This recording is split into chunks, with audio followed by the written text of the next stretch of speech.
What sovereignty means? Okay, this is a legal political distinction, not a biological one, and understanding it explains why the pattern you're noticing exists. Below is a clear, non-invasive explanation.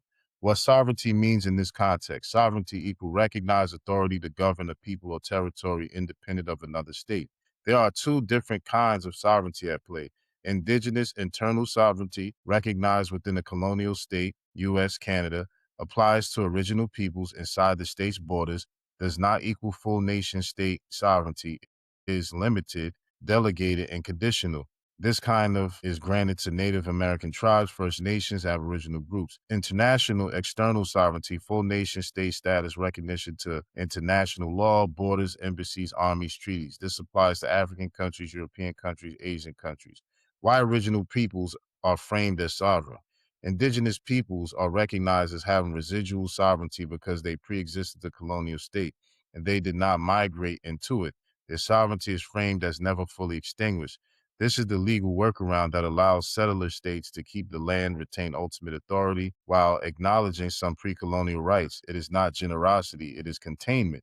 Why Africans are excluded from this framework? African peoples are excluded from original peoples plus sovereignty language because Africans are treated as external nations, not internal peoples. Africans are said to belong to Africa, not to the lands they were taking to. Even when forcibly transported, they are framed as foreign populations. This framing erases African indigeneity outside of Africa, blocks claim to land-based sovereignty in the diaspora. Enslavement is treated as status change, see, not displacement. See, when we try to tell these Mhm, people about this status, mhm. indigenous peoples equal conquered place, Africans equal enslaved and removed. The law treats these as fundamentally different, even though both are colonial violence.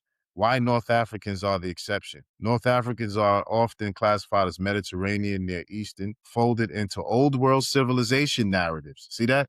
Old world. That's why I keep telling them you have to have an old world identity that predates the colonialism because of this status change that happened from enslavement.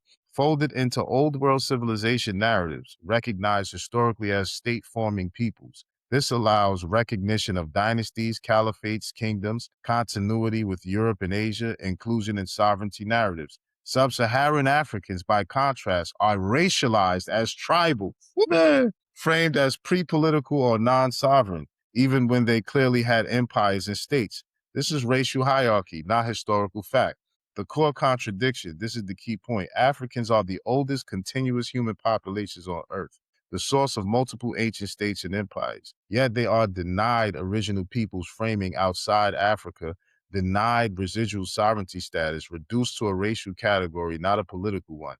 Meanwhile, other groups are granted ancestral continuity plus sovereignty, even when their political autonomy is heavily restricted.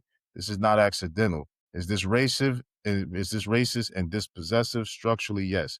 Not because of individual prejudice, but because the system treats, number one, blackness as racial only, not political. Two, disconnects Africans from indigeneity. Three, limits African claims to external homelands only. Four, prevents sovereignty claims where Africans were enslaved and settled. That is dispossession by design. Plain language summary you can use. Original peoples are granted limited sovereignty because they are framed as pre-existing internal nations within settler states. Africans are excluded because they are racialized as external populations, even when they were forcibly brought, permanent, permanently settled.